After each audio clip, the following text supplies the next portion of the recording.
Good Friday morning, guys. My name is Jerry Miller, and welcome to Real Talk. Thank you kindly for joining us. We are live in Charlottesville, across the Commonwealth, the country, and the world on the I Love CVille Network. And Real Talk today, presented by Yes Realty Partners. Find them online at yesrealtypartners.com. Keith Smith, Yonna Smith, Quentin Beckham, and team. They are a true, trusted resource, Yes Realty Partners. Folks, a lot we're going to cover on the program. Judah Whitcare is our director. Without further ado, three shot. Keith Smith and Neil Williamson on screen. Que pasa, gentlemen? Three shot, huh? I mean, side by side. Side by side. Yeah. Hello. Good morning. Well, we do this every show. For the two people who don't know you, give a quick introduction and what you do and how you do it and how people can reach out to you. Sure. I'm Neil Williamson. I serve as president of the Free Enterprise Forum, a public policy organization focused on local governments in Central Virginia. We're privately funded, and you can learn all about it at freeenterpriseforum.org. How's January at the Free Enterprise Forum? Are you doing some planning for the rest of the year? Is it a busy time, a slow time? January is always the kickoff. Each year in our fundraising year, we start at the same number, 0. So we do a bit of fundraising during the first 3 quarters of the year. All along the time, we still have all the organizational meetings for all of the various boards and commissions that we follow. We have changes in leadership. And it is a fascinating time, and we start to see how the organizational dynamics of these boards and commissions and councils start going forward. We've had some shifts. We've had some shifts, and we'll probably dive into that a little bit. That may have affected some of the conversation we want to have today about zoning and missing middle, and a couple of different conversations to tap into that beautiful brain inside your head there, Neil. Look, let's stay on the Free Enterprise Forum for a moment. You would, how many meetings? I was going to say a month, but a day you attend. Public meetings. Public meetings. Yesterday, it was 3 public meetings and 2 in-house meetings. It actually is easier via Zoom, but at the same time, what I'll be doing is I often live tweet meetings that are public meetings. And I will say with my hashtag apology, live tweeting is hard. And I get things wrong, and I always own up to it. That's part of the beauty of the internet. If you make a mistake, someone will point it out to you, and you can own that mistake. We know nothing about that. It is critically important, though, that people understand what's going on at these meetings, and sometimes it's things that are/aren't on the agenda. Something may come up in a executive or administrator's report that is on the agenda that you didn't know was going to come up and has an impact on a number of folks. Yesterday, for instance, I was watching the Albemarle County Service Authority meeting. I'm sure you were tuned in too, because some people are born to sewage and others have it thrust upon them. But it was really quite a good meeting because it was talking about the long-term costs that the Service Authority is going to be facing because Rivanna Water and Sewer Authority is going to be increasing their cost for raw water and sewage treatment to them. So there's 1 year, I think it's 2025, that the RWSA costs are going up in the neighborhood of $2 million in that 1 year. Now, ACSA is very prideful in the way that they keep rates not only low but steady. So there may be a year or two where you're paying slightly more than their actual operating costs and their banking reserves, but they've planned on when that line crosses so that you don't have these huge spikes in your water and sewage bills. But all of that was buried in a report. The actual rate discussion won't occur until next month, but we'll be there watching and paying attention. So the point I'm trying to make is in executive reports, minutes, sometimes there's information in that and in discussion. But if you don't have an opportunity to watch this, unlike some of the folks in this room that we're kind of geeks and we watch this stuff regularly, tune in, check in. It doesn't matter which side. You take these things pretty much down the middle. And it's a good way to get some information out, because if you don't have time to watch a board meeting or some sort of subject that is of interest to you, check out the Free Enterprise Forum. If you like what you're seeing, please throw the guy a few bucks. And follow him on Twitter and all that fun stuff. You do a great service, so thank you. On Twitter, it's Neil S. Williamson. I'm proud to say that I'm entering my 18th year of this work. To be perfectly honest, when it started, we were not sure how it was going to last. 18 years is a long time. Yeah. I've now been doing this longer than just about all but a half dozen staff members in each of the localities, and certainly more than any of the electeds. Other than Don Weaver. That's an interesting line to go down, but What prompted you to do this? I was in a career shift. Okay. I got a 90-day vacation to play golf. Okay, I was laid off. During that time, this opportunity arose. I knew some of the players involved, and I knew what it could be. It's much bigger than it ever was originally. It was back in the day when we did newsletters. Mary Jean Jaggers gets a shout out because the blog started because I sat next to Mary Jean at a chamber dinner, and she said, "You should have a blog." And sure enough, up the blog went, and we now have 1,200 followers that get every blog post that I put up, subscribers that get that mailed to them. That's awesome. It is, and we were on the cutting edge of the blog stuff. We do not yet have a TikTok channel.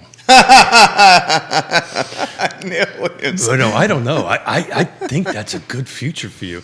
We can continue the negotiations with Judah over here with the whole shirtless thing, and then you. I think there's a TikTok future going on here. I do think there should be a button that viewers can choose to watch the Judah Cam versus the main feed. That's good. That's a good idea.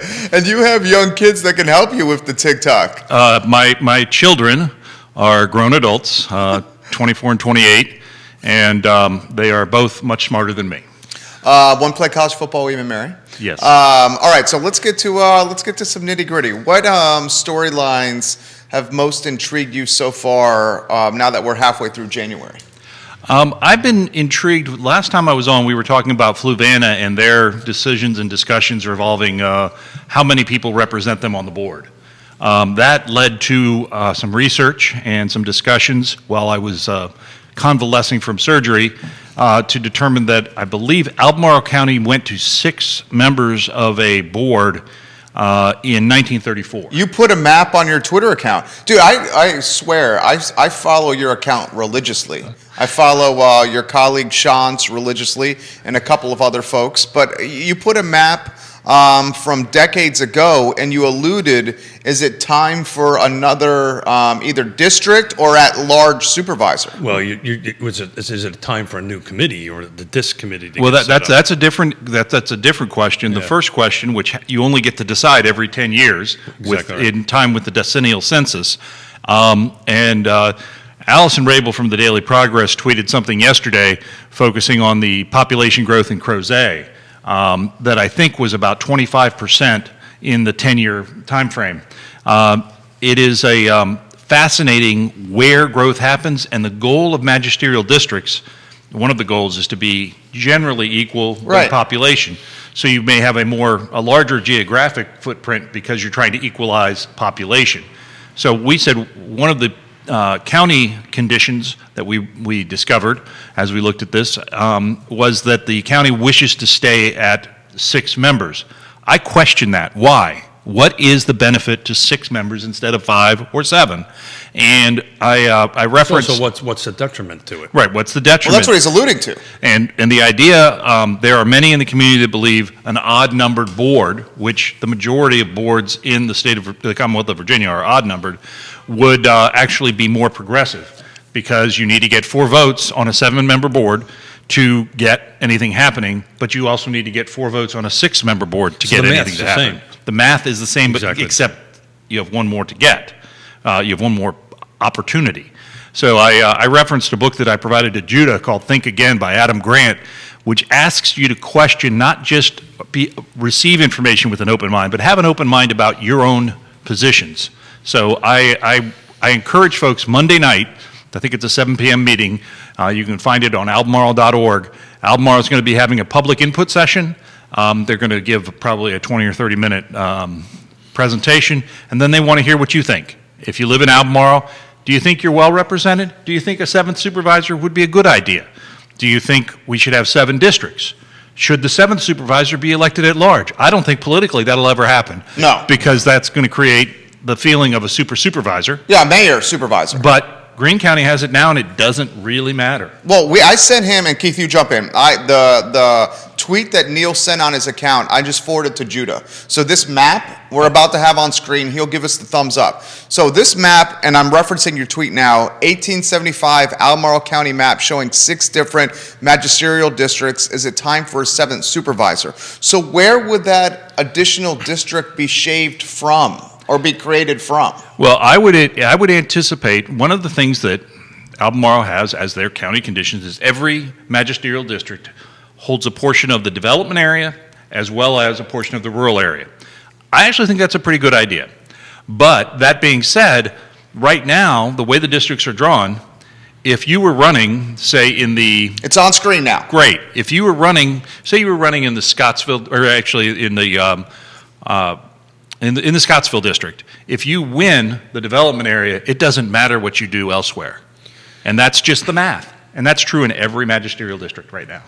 So I would, that's a great map and a great statistics out there, but today, right, there's another, in your article that you wrote, there's another pie graph in there, roughly 50% of all the counties in the state of Virginia have 5 members. There's only a small percentage, about 7 to 8% have 6 members, and then there's some 3 members and 7s and stuff like that. Yeah, and there's one county, and I'll let you guess which one, has 10. Which one do you think it is? Ooh. Is it Northern Virginia? It is. Is it Fairfax? It is. Good I guess. think you've alluded to this on the show before. 10 seems way too many. Well, you've got 1 million people. Yeah. Okay. There's 1 million people. So we're going to get into, hopefully here in a little while, why a couple of NIMBYism and why some projects aren't getting approved and kind of spitball that concept in it.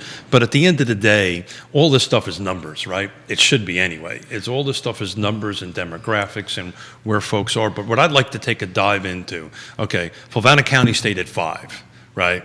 Which I thought was 5 supervisors. which I thought was the right choice personally, either 5 or 7. I've never been a fan of even, and that's Agreed. That's been out there. But from your perspective, And tell them why, because if it's 3-3, nothing happens. well, I was going to let Neil tackle that, Yeah. but that's 100% right. If it's 3-3, the no side of any topic gets an extra vote.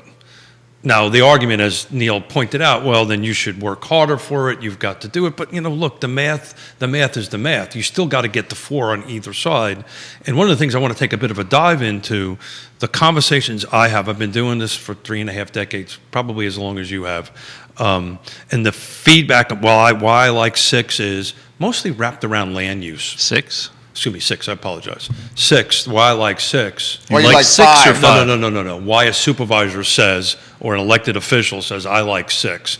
And it's generally wrapped around land use. It is. But it only doesn't just affect land use. It doesn't, but the reality is, when you look back over the last 10 years of decisions by the Albemarle County Board of Supervisors, there have been a number of 4-2 votes. There have been a handful of 3-3 votes, and all of them are land use. And in most cases, when that land use, I can think of 4 in the last 2 years, 3 of the 4 came back with lower density, Yeah. and were able to come through with either a 4-2 or a 5-1 vote.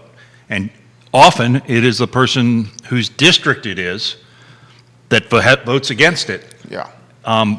so that they can represent the NIMBYism Sure. that is resident in their district and still be true to the comprehensive plan that calls for density. But an even board just does not only impact land use, and this is this is the conversation I've been having with folks, because I can point to an example in my home county. Right, it was a 6-6 board for years, and we probably got water a lot later than we should have because of those type of votes. So it could impact tax rate. Oh, right? and think of it on the positive side.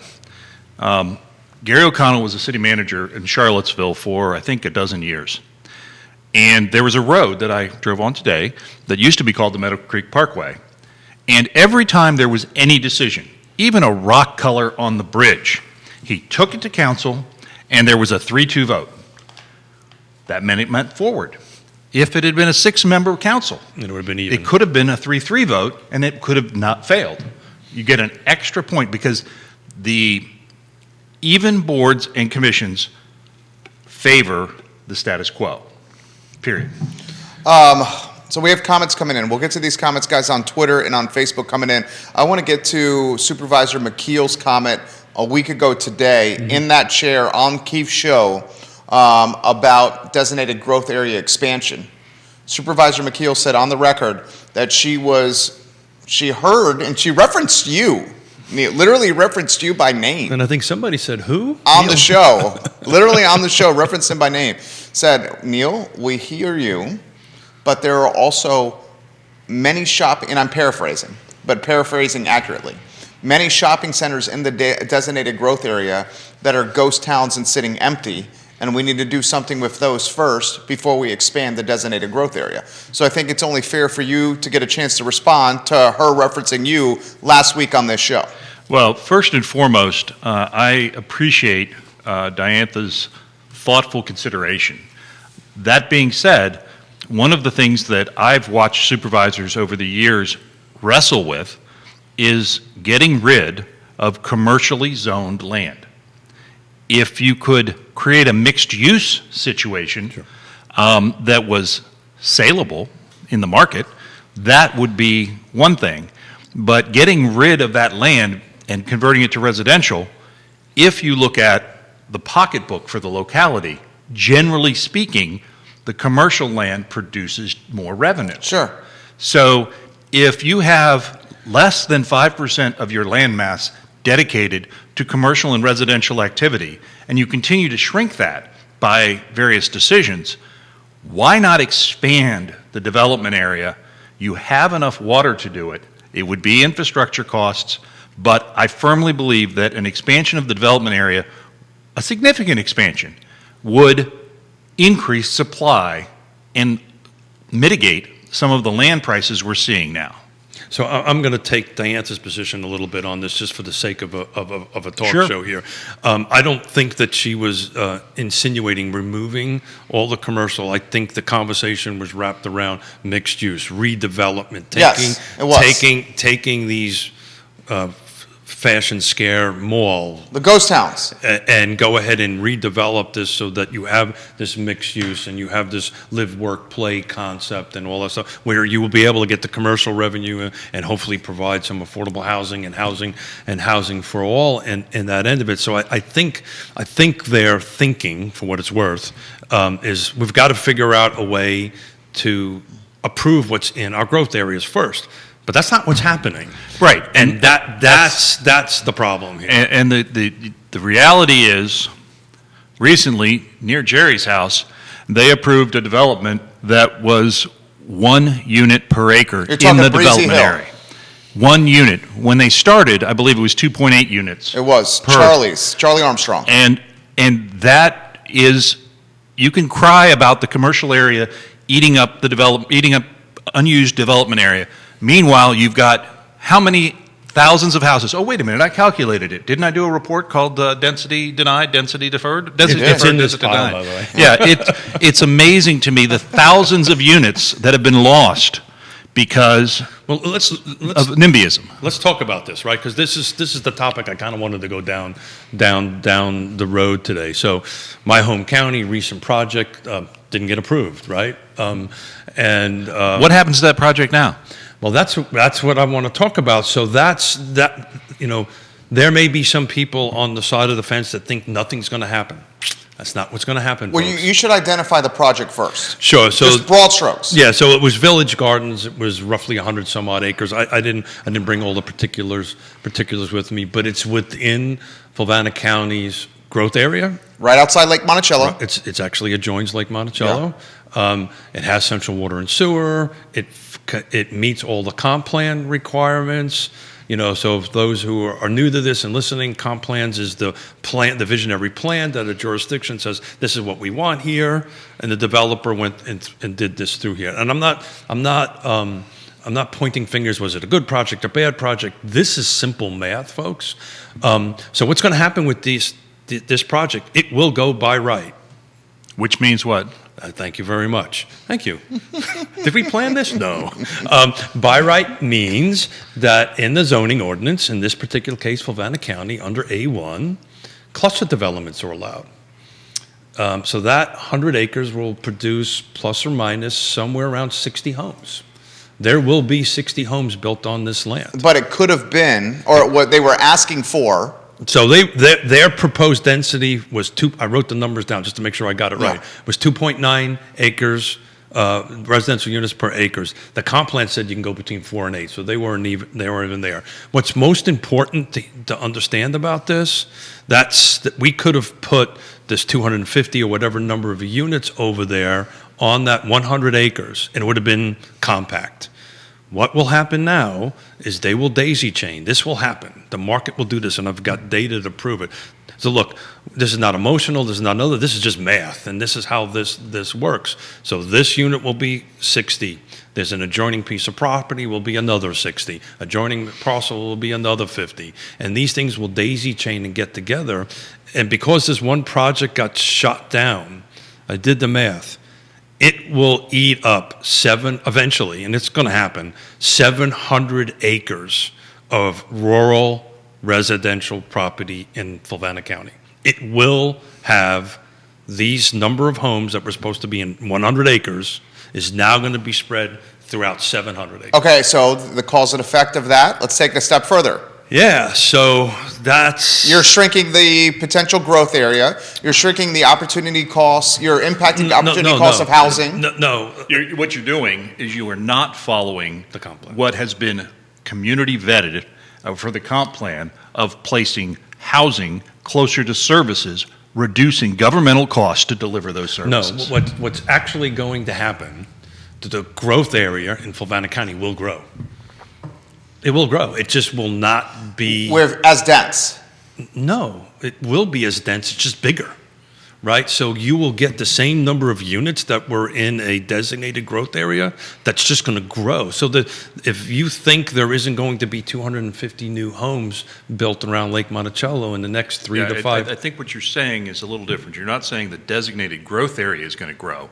The area that is impacted by housing will grow beyond the limits. So of the non-geeks, the non-people that read this stuff forever, like you and I do, they'll look at this and they'll see, all of a sudden, I thought there wasn't going to be any new homes here, and they don't matter if it's 100 acres or 2 acres are connected. They don't see the line on the map. They're going to drive down the road and go, holy moly, where did these 250 houses come from? Right. And that's what's going to happen. And for the sake of a talk show, what the other side of the argument is that there are... and Greene County recently did this. They had a proposal to shift the regulations around one development was designated for 55 plus, an age-restricted development. They were trying to lift that and open it up another 1,000 houses, or 800 or whatever it was, doesn't really matter. They turned that down, and it was designed, it was said by folks on the board, it was a great project, but we have too much in the pipeline. And if all of this came online immediately, we would be in a big problem to provide the services required specifically around the water, by the cumulative impacts of it. So I understand the other side, but I think it's important to know the pressures on all sides. Well, that's what we want to do here, and that's what we do on Real Talk. We're trying to balance both sides and all this stuff. The reality of it is, everybody that's been on the show for 2.5 years have said we need more inventory, right? It doesn't matter which side of the fence you're on. Everybody pretty much says we need more inventory. And the problem that I have as a 35-year resident of Fluvanna County is it's not now going to be in the growth area. That growth area, by lack of voting, is going to grow. Help me understand. And we're not going to have no control on it. Okay, help me understand this. Okay, I'm trying to if I navigate geek out, here. I apologize. No. I'm trying to navigate here. So if the new housing is going to expand across more land, is what you're saying? Did you use the word sprawl? That's the right word. Okay, so there's where I was going to go. So we're going to have sprawl. You're going to have more impact negative on infrastructure, roads, more impact negative. No. People will have to drive further if there's sprawl. Yeah. They will be on roads longer. Roads will deteriorate quicker if they're on roads But longer. if you're connecting 100-acre parcel to 100-acre parcel to 100-acre parcel, we're not spreading throughout the county. It's somewhat centralized. It's not going to. It's going to have the same impact on infrastructure, in my opinion, than if it was in one central area. It's still going to have the same impact on water and sewer because it's the same number of units.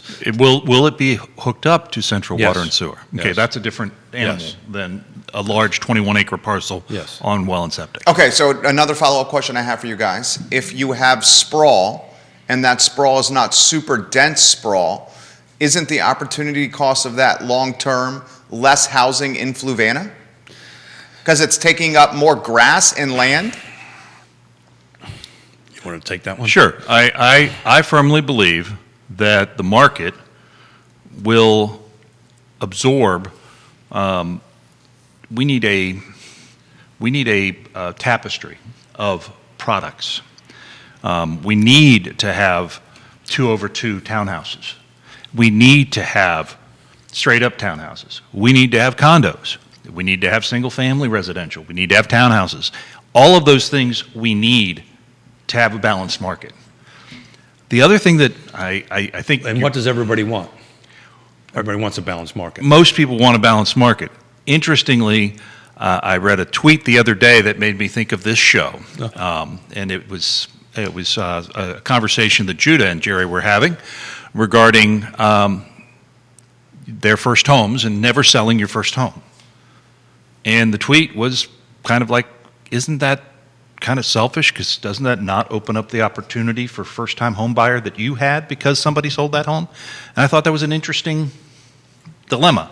But back to the idea, if a house takes more land and is further separated, it is more expensive to deliver government services. Oh, yeah. Period. And more expensive to deliver water and sewer. And more negative impact on the environment. Yes. And it's literally the negative sides of doing that. Where you And more negative impact on future housing because the land is being cannibalized by sprawl. And not only negative on that, it's also going to be. Look, we got 23 point some odd million millennials coming into the market. Just to quote a couple of projects out around Lake Monticello, Village Oaks which was rezoned some years ago. They were able to put townhomes in it. It was more of a dense particular project. Island Hill, which was a similar path of that what's happening on Village Gardens, it got rejected. Went by right. So in Village Oaks, the median sales price was, hold on a second, folks, sub 300. Island Hills, single family detached, they're closer to 500,000. Which, and that's literally what's going to happen here, folks. What's going to happen is that this 100 acres will end up it'll be another Island Hill. It'll be large homes, single-family detached, in the $400 and the $500 range. And is that what people want? It's not necessarily what people want. Is that we're missing this middle, right? What we talked about yesterday in the Regional Housing Partnership for an hour, which thank you for joining it. We're the missing middle. So where is the middle going to go, right? And we've been talking about this for how many years? 2.5 years. For those that don't know, I live in just over the Albemarle County line in Greene County. As I pull out of my driveway every day, there's a Charlottesville police car.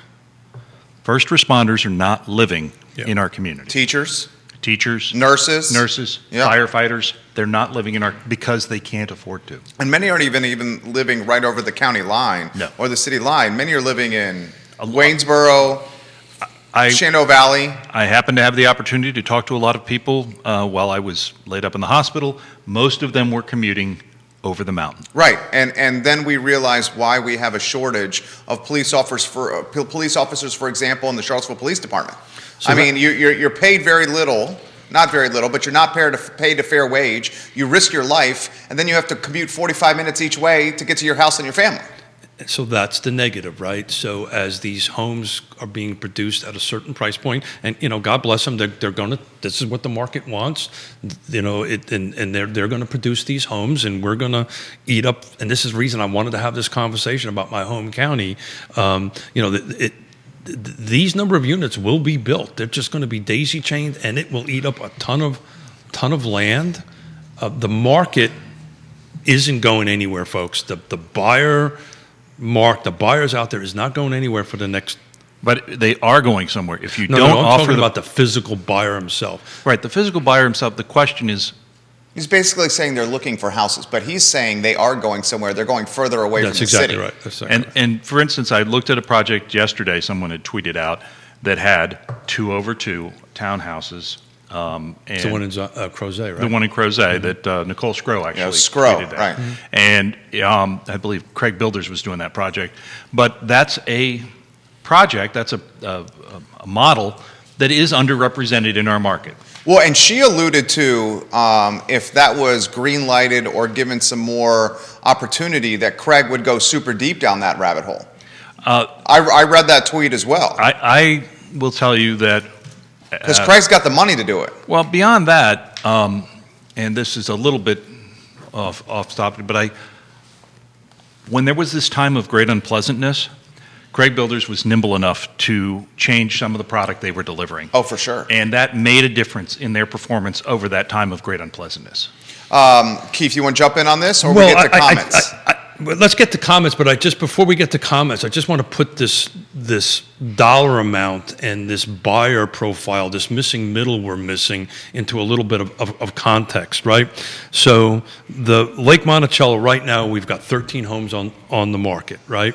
And the medium sales price, list price at this point is 301. We're roughly got a 2-to-1 ratio. In other words, for every two homes comes off, we've got one going on. But I took an opportunity to do an absorption rate. We are last 12 months, so an absorption rate. So every month, 28.5 homes in Lake Monticello was coming off the market. We are so far from balanced, it's ridiculous. So now that we're not going to have the density, right, to come in, I don't know where these buyers are going to go. As to your point, they're going to drive or fly to whatever to go ahead and do that. I'm on a bit of a soapbox here, so I'll let you take some. I'm actually responding to Nicole and Rory. Oh, hey, Nicole. And Rory Stolzenberg about the tweets they sent out, I think it was yesterday, 15 hours ago. And what he's referencing is Rory's tweet, who interestingly is the Charlottesville Planning Commissioner and is one of the most vocal planning commissioners I have ever seen in my entire life on social media. He's fun to listen to. He talks about the 12-plex concept proposed here, which is Crozet. From the front, it appears to be a row of 5 townhomes presenting 2.5 stories to the front and 3.5 stories to the rear. In fact, each end cap is a 2-story townhome on top of 2 studios. In the middle is 2 stacked triplexes. Nicole responds, who's a developer, who's focused on density. She responds by a 12-plex. I'm very jealous. And then she says, if we ever get around to legalizing plexes, Craig Builders would probably build a bunch. It would be exciting to see a pretty large local builder make that pivot.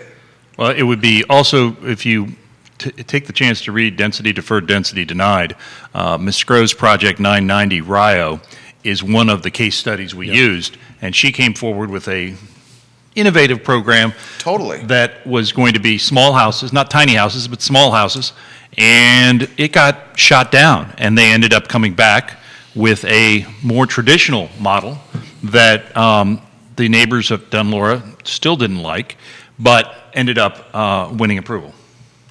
I remember that. So we have a question directly for Neil about a different topic on a tweet from Neil Williamson. Do we want to offer any perspective on what we're talking here? Let's go do that. I'm going to crunch some numbers here real quick. Okay, you want me to get to this comment here? Yeah, please do that. Okay, so this is from Grayson, who is referencing your tweet from literally screenshotting your tweet from a few days ago about Almaro is now considering paying community members from underrepresented population cohorts to serve on the comprehensive plan working group. Cost about $8,000 to $12,000, about $1,000 per person. And he alludes that paying people, even underrepresented populations, to serve on cohorts is not realistic, fair, or reasonable. Why should we incentivize underrepresented populations and pay them when the community members that are represented are not getting the same compensation? Great question. Grayson, thank you, and thank you for following me on Twitter. I was live tweeting Board of Supervisors meeting, that would have been Wednesday, where they are actively considering this. For parity. Not for parity as much as to get some of the folks that haven't been represented in the community meetings represented. Okay. Richmond did this.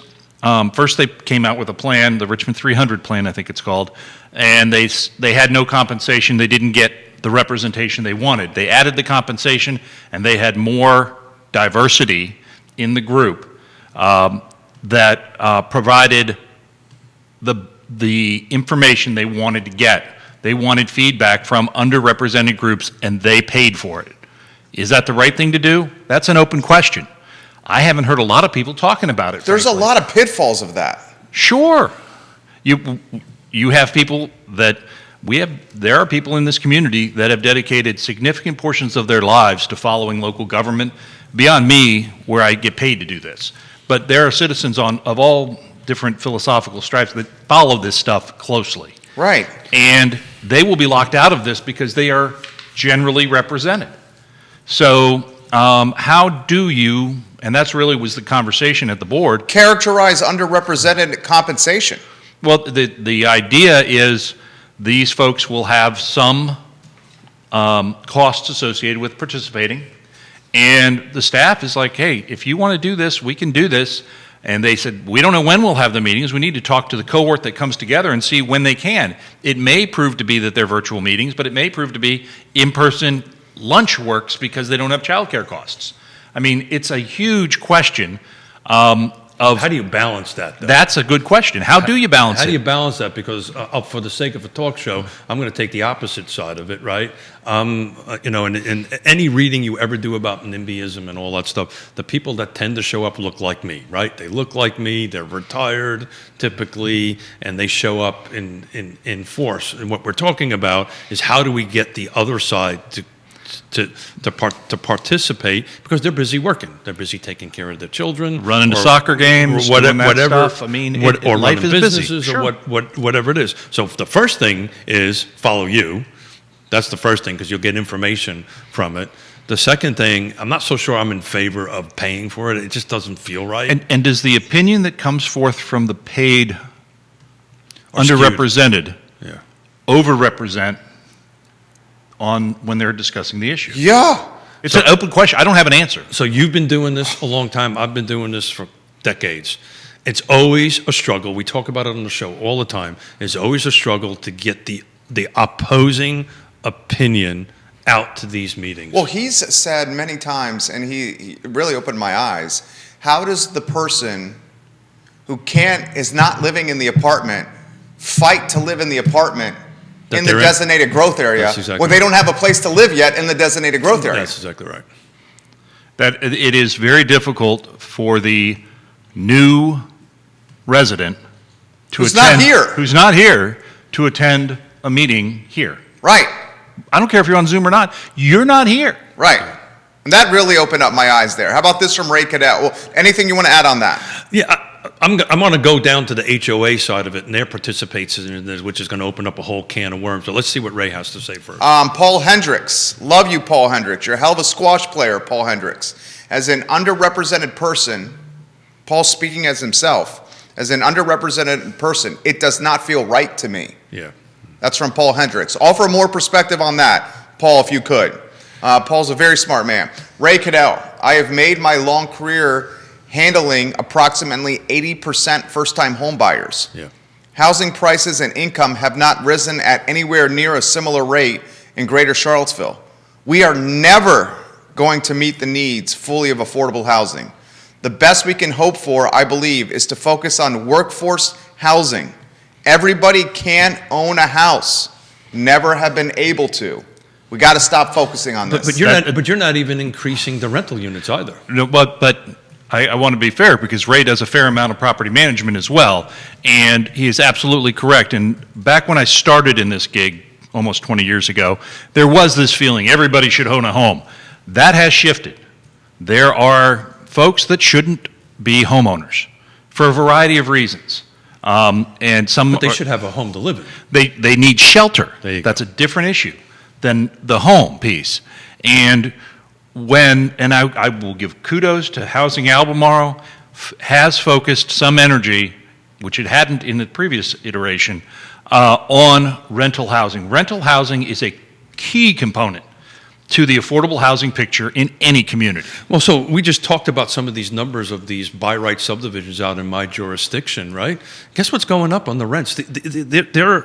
These rents are going up 7% this year. That's what's projected, 7.1%. It's probably going to go up a little bit more the following year.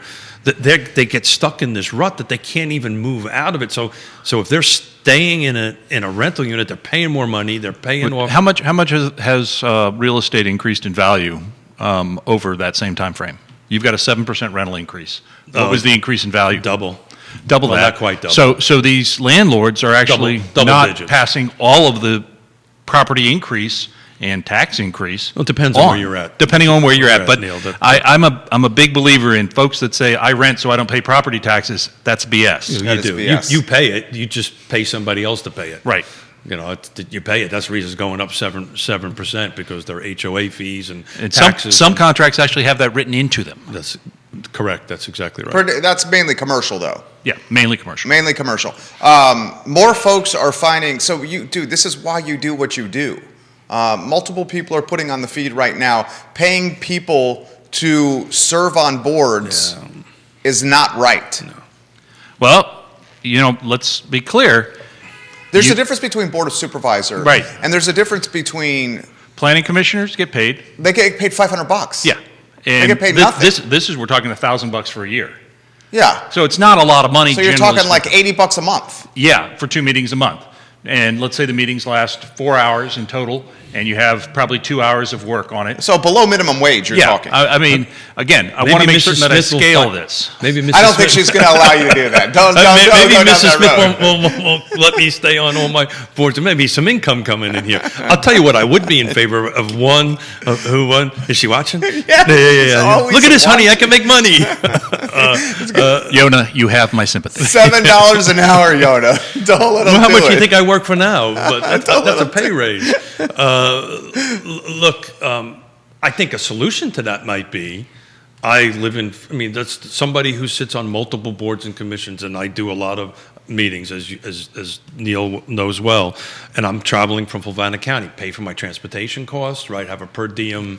A better solution to that would be, and I'm just spitballing with you guys, is if the county, instead of using this money to compensate people, provided them with a really nice laptop and a hotspot where the internet could be way more quality and reliable. Well, and then you could get engagement from underrepresented communities that does not have the infrastructure digitally or the broadband to participate. So Jerry, you're going down a little bit of and jump in, Neil, if I go off base here. You're jumping down a little bit of a slippery slope. At the moment, we're still stuck in this, in COVID meetings, right? This virtual stuff. At some point, the public meetings, correct me if I'm wrong, but at some point, something at the state level is going to say, you can't do this. It depends what the state does, Well, right? I That's what think the the state- state is going to go, and correct me if I'm wrong, continue with the hybrid model.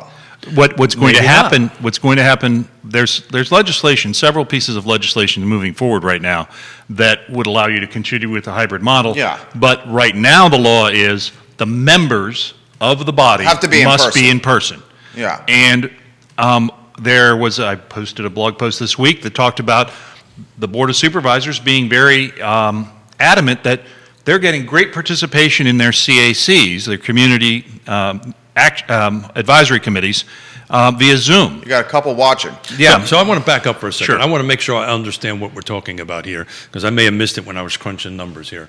So are we talking about paying people to attend the meetings, or paying the commissioners and the actual folks that have volunteered for that? Specifically, the reference to that tweet was for the Albemarle County Working Group for the comprehensive plan would be compensated so that they can bring in underrepresented groups, and they believe that compensation will help attract folks that have not historically been engaged in these conversations. He's talking about participation equity. Got it. But what we're not talking about, which I wanted to make sure is clear out there, is paying people to speak at public meetings. No, we're not talking about the $20 Kroger gift card at Charlottesville City Council meetings, and we'll leave it at that. I thought it was 25. Well, but okay, we'll leave it at that. We're not going to go down that road. But I wanted to make sure the folks listening and watching here didn't realize that was the conversation we were having. But actually, to sit on the I have to tell you, I come from this from a very unique and personal perspective because I'm on enough of them. Look, it would be really good if my expenses got paid, right? You know, if my expenses to go to the meeting. Dude, that is a Pandora's box. I understand that. I understand it. But let's look at it as a business, right? If I own a business and you're working for me and you're traveling for a convention or something like that to learn something and bring it back to the office, I'm going to pay for your expenses. I think you'll get more participation if you can do that. Not actually paying people to be there, but look, if you have reimbursable mileages or something like that, maybe I'm off base, but from my perspective, that would be helpful to my bottom line. I'm blessed that I can afford to do this. Right? And so take a good look around at all of the boards of supervisors around and city council And around. most of them are the same and blast. what is the level of diversity? I mean, there's none. It's folks that are white that are often 50 plus and have disposable income. I mean, is anyone going to argue with that? Is that representative of the community? I mean, it may be representative of Albemarle County. I don't think so. I don't think it's representative of the community at all. I mean, I'm not saying it's right, Yeah. but I mean, have you walked around Albemarle County? So how are we going to solve the problem, gentlemen, right? How will we, look, we've been battling this battle for decades that I'm aware of, that I'm involved with. And how can we get more participation, more diversity on, how do we get that to happen? Well, and this I know it's a slippery slope and, but it's at least an idea. That is going to lead to manipulation with some folks getting involved. So what it's really going to do is mileage manipulation. Well, there was a guy. I'm not going to say any names. First job out of the University of Virginia was at the Daily Progress, and at that time, the Daily Progress, just like at the time now, was paying us nothing. Sure. So we had to do anything we could just to pay our bills. Sure. And there was a particular reporter who was filing stories from home while watching the game and or carpooling with other reporters. Doubling up on the... And then claiming the mileage. Yeah, got it. So, again... 52 cents a mile, a trip to Charlotte, that adds up. Again, I sit on enough of these boards and commissions and revolving around this particular subject, and we try, and I chair several of them, and we try everything. Okay, let's move the meeting to 9 o'clock in the morning. Let's move it to 7. We try everything. I mean, look, this may not be the Robert Liberty silver bullet, but there might be one of the pellets of the buckshot. So a buckshot. I mean, you've got the magic wand. Here's the magic wand. Should we give him the crystal ball? No, I think we're going to have him give him the magic wand. Okay. Solve this problem, Neil. Contested elections. There you go. Elections matter. Well, we don't have those in Albemarle County. It is not the solution, but it is something that is critically important, and that's not any kind of slight to anyone who was elected unopposed. It is simply an idea that ideas need to be discussed. Elected unopposed. Yes. And many other jurisdictions around us. Yes. Mine included was the same situation. But where, you attend enough, where does most of the bulk of the work get done? Well, one of the things that is missing in the Zoom meetings is the recess, where you can... There you go. You can just wander up and talk to the folks on the dais and say, hey, I know you got this coming up and you didn't want to do it in public, but you wanted to, and now what we're doing is, I know others are doing this. I'll be sitting watching a meeting, it goes into recess, my phone will ring, and it's a supervisor. They have a question about an agenda item coming up and our opinion about it or our research on it, and they are proactively reaching out to us. And that's in several localities. That's a great thing, but it overrepresents my influence in my world. What does that mean? I want to get back to meetings with public when it's safe. I think it's critically important It is. to have the elected and appointed meetings to occur with the members present in a hybrid fashion that allows participation by the public, but requires the elected and appointeds to be there. Correct. It is being there, it's a Peter Sellers movie, I think, is critically important. And Woody Allen said 80% of life is just showing up. And quite frankly, it's easy to sit in a gated community behind a Zoom call and not have to face the public. And I'm going to roll that back to the project that well done, sir. That village. You want to have a sip of coffee? That's all right. You want a sip of Which one is he referring to over here? Which one's he referring to? It's okay. You feel good? I think that was a zing and I know it was. Poof. But look, the same thing, the gated community and all the stuff. I've been a dues-paying member of Lake Monticello since 1987, and the president of Lake Monticello opposed this project on the behalf of all of Lake Monticello residents, which I've never seen happen before. Is that even legal? Yes.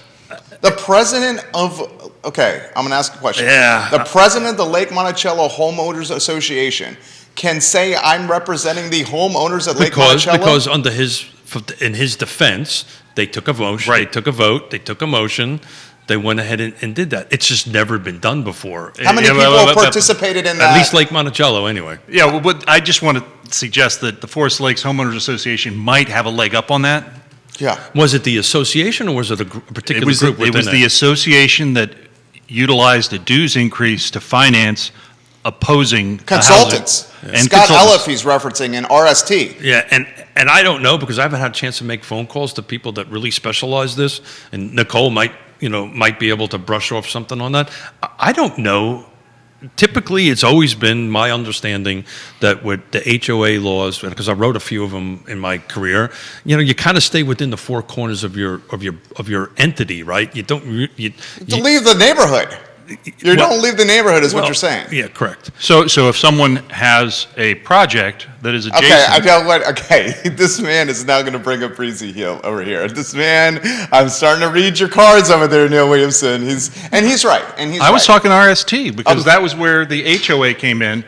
I didn't think an HOA came in to weigh in on Breezy Hill. I believe residents got organized on their own and weighed in on that issue. Well. Successful residents that were very organized. I'm not going to say anything. Yeah, I really want to dig deeper into that. What the legalities of that is, and this is not the time or the place to do that. But I was taken back by it that my position was contrary to the president's, was being dictated as his. This comment's coming in from friend of the program and friend of the star, Keith Smith. This is from Nicholas Erpy.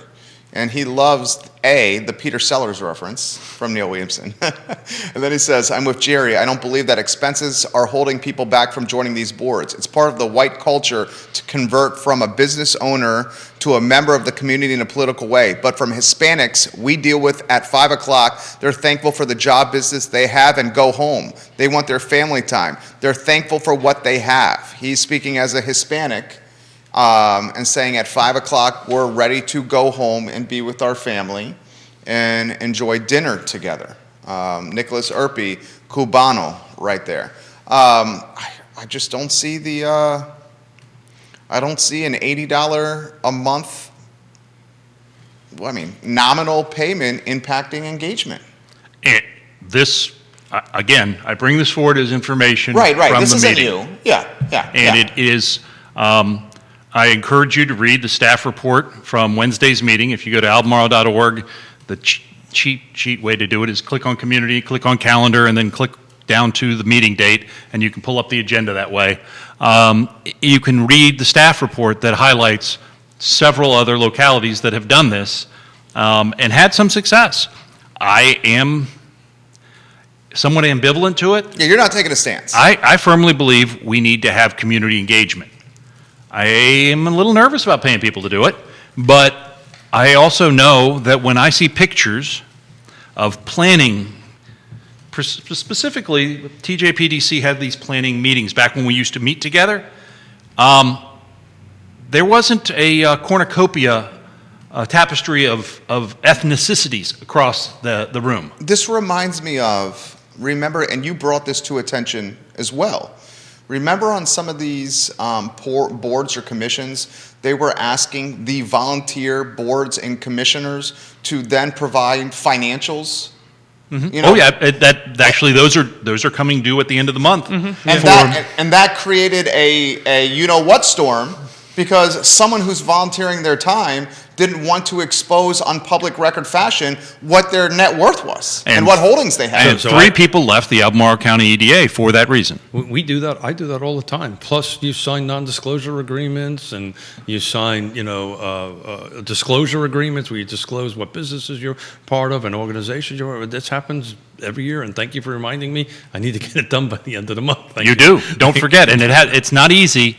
It actually is. There are like 16 different forms that you might have to use. And if you go through the exercise and you've used the wrong form, you've wasted an hour. Yeah.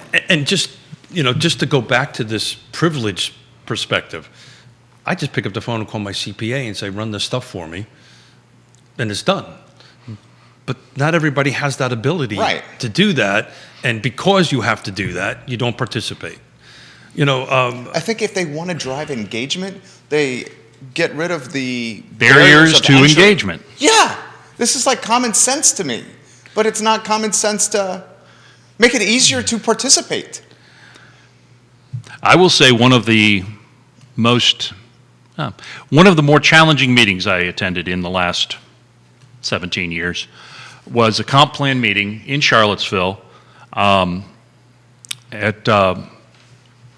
is it Mount Zion Church. And it was, Heather Hill was running at the time, and she was in the meeting.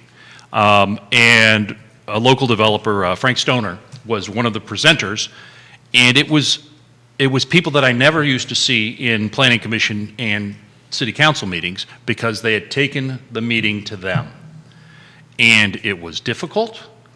It was not my favorite meeting, but it was certainly voices that hadn't been expressed, and that was worth being there.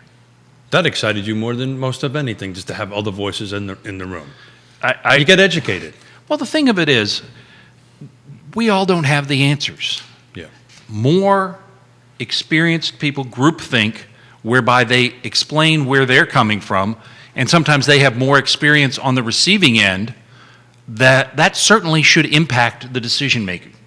We've said from the beginning of our founding back in 2003, we should always consider those that are being impacted by regulation and their positions on that regulation.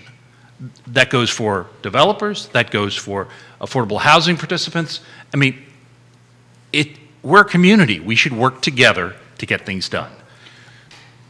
So as you're speaking, I'm buzzing through all these pages that have quotes and stats and all these different things. And then I'm going to mishmash a couple of quotes together on this kind of stuff. But the reality of it is, the conversation we're having right now in these little yellow and pink tabs I have is they specifically, in a relationship to NIMBYism, is people are working. They're trying to afford the rent that's going up on them. They're trying to afford the house, and they can't participate in this. But the reality of it is, we have been underbuilding for decades.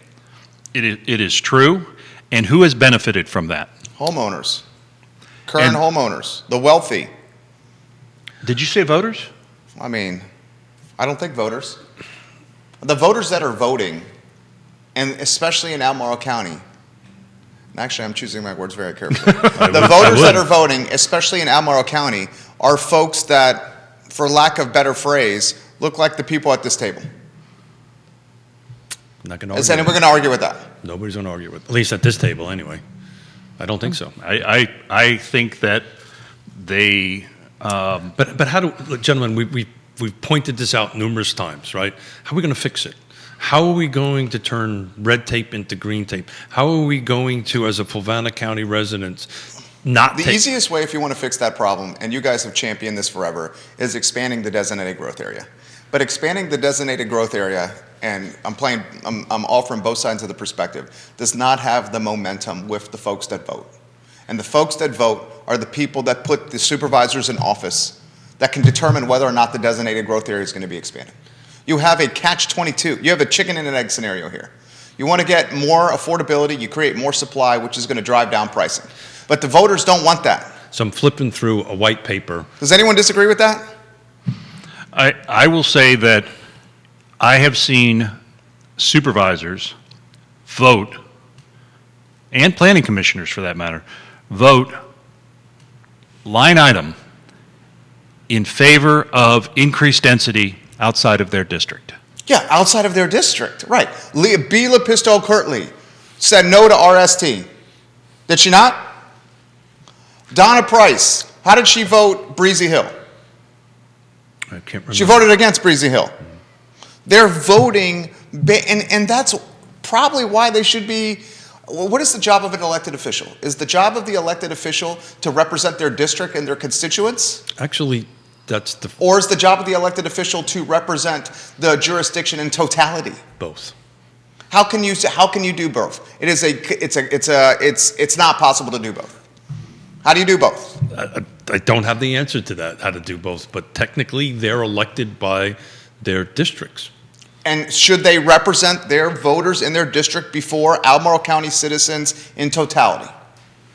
I don't have an answer to that, Jerry. That's the first time you asked me a question I don't have an answer to. Well, the question is really, if something's good for Albemarle County, should they vote for it if it's not exactly good for their district? And the counter to that is, if they start making decisions against the voters in their district, what are their odds of them getting reelected? Literally. And you got Malik, how many terms? You got McKeel, how many terms? Galloway, how many terms? Palmer, how many terms before Andrews took over? Word on the street is Price wants to run again. I'm literally reading a white paper written about NIMBYism, and that's one of the things they're talking about. Look, you can take that even further than that. I believe in regionalism, I really do. It might be a problem with some folks that I represent in Fulvana County, but I believe in regionalism. So what is happening in Albemarle County? Regionalism, you mean districtism here? Well, no, I'm talking about. He's thinking that what we need to do is think of things as a region. That's exactly right. And that if we want to succeed as a region, we need to have a workforce that lives in the region that can serve the region's workforce needs. So what has just happened in Fulvana County is going to impact Albemarle County, is going to impact Louisa County. What's happening in Louisa County or Albemarle County, or what is or what isn't happening, or Charlottesville, is going to impact this region, this 6-jurisdiction region, is really one. So you can take what you're talking about as far as, am I representing the district, am I representing Fulvana County, but I also have to think about the whole region. Right, because whatever decisions we make at this level is going to impact everybody else. It's my personal opinion for what. I think you're 100% right on that. 100% right. He's saying the housing ecosystem is all tied together. Well, time of great transportation ecosystem is all tied transportation, together. Health, education, employment. These things are all interconnected. Time of great unpleasantness, right? 2008 to 2010, when housing in our region took a dive, did it not impact everybody? It impacted everybody big time. Dr. Lisa Sturvant, who's been on the show, from Virginia Realtors chief economist, second GDP, did I say that right? GDP. Thank you. In the state of Virginia, behind the government. Real estate. Real estate is our ecosystem. Everybody whose sponsorship's running through our show, on the bottom of our show, are part of that ecosystem that impacts the supply chain. The supply chain. Thank you on that end of it. So look, it makes a difference. That decision in Fulvana County will have ripple effects throughout the region. Again, my Fulvana friends might not want to have a cup of coffee. And it may expand the region because of lack of supply. Well, it is. Pushes folks further out. Well, it is. Buckingham County, we talked about this on numerous shows. It's going to happen because this 28.3 million millennials they're hitting these ages. They're going to go somewhere. And some of them like to stay in the Charlottesville area because they went to school here, and then all of a sudden they give up their hometown and they make this their hometown.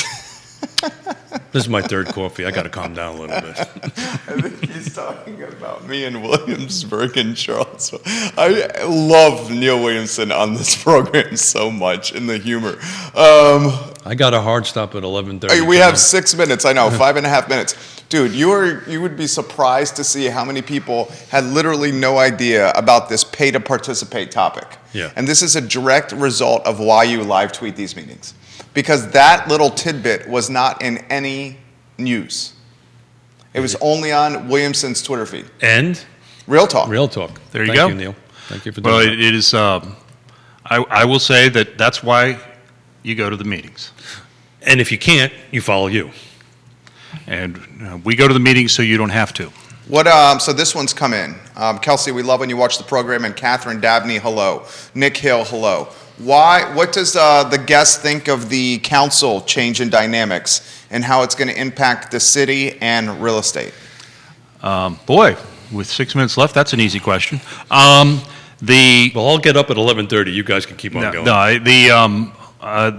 The reality is I felt as though first off, the election of officers that was run by the deputy city managers was well done. We have two very strong professionals in those roles. Agree. And the fact that there was a 3-2 vote for mayor is an interesting dynamic, but I find even more interesting a unanimous vote for vice mayor, which may suggest that Mr. Wade has a little more swing on the council than the standard vice mayor. No doubt. And so I think that dynamic will be worthy of watching. What impact will it have on real estate? I can't really speak to that because I don't know what projects will be coming forward, but we need to get from the comp plan. That's where I was headed. Okay, thank you. I do know that we are working with a consultant on the zoning text, and that will be a discussion that involves, depending upon some pending lawsuit, that involves increasing density in some existing neighborhoods. So do you still see us knocking out the zoning as we discussed earlier in the next 12, 24 months? What do you think that's going to be knocked out? Better question. No, I don't mean better. Sure you do. A follow-up question Come on, would Jerry, be, you mean better. will that happen while McGill, Payne, and Snook are on council? Yeah. Yes. That's the 18 months. Okay, so you're saying that will be part of the lasting legacy of Payne, McGill, and Snook? And you don't think the lawsuits are going to hang it up? June 23. That's your date. Yep. Because Payne, McGill, and Snook I think go he's trying to bet. December 31, 2023. Correct. Yeah. Are we trying to bet another bottle of booze here? I'm just telling you what my prediction is. I mean, I it think sounds like we have a prop bet waiting to happen. I'll take that prop bet. Dude, what are you doing? I just like giving them alcohol.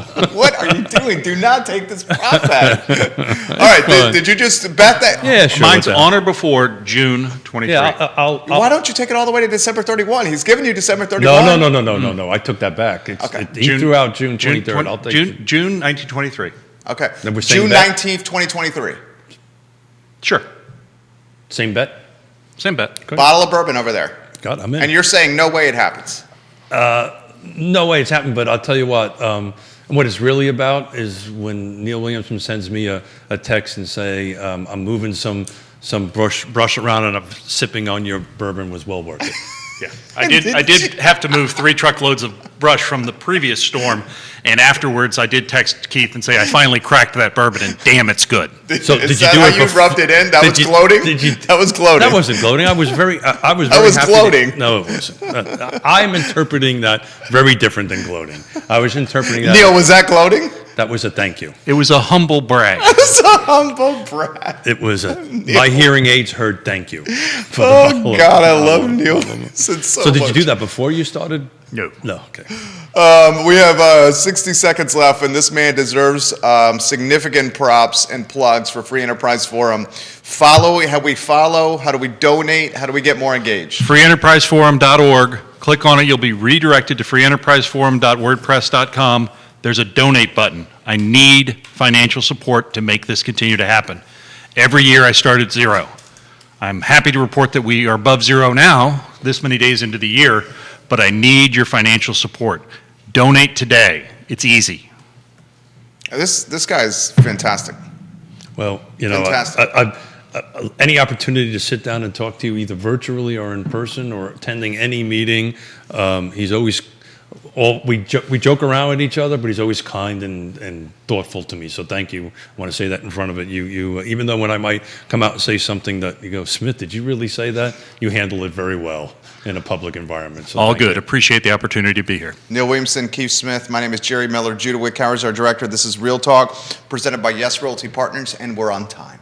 Look at this. We're on time. We're on time. It's just turned 11:30. I've got a 12 o'clock. Got to go. I know. Thank you kindly for joining us. I Love CVille show in 60 minutes. Take care, guys.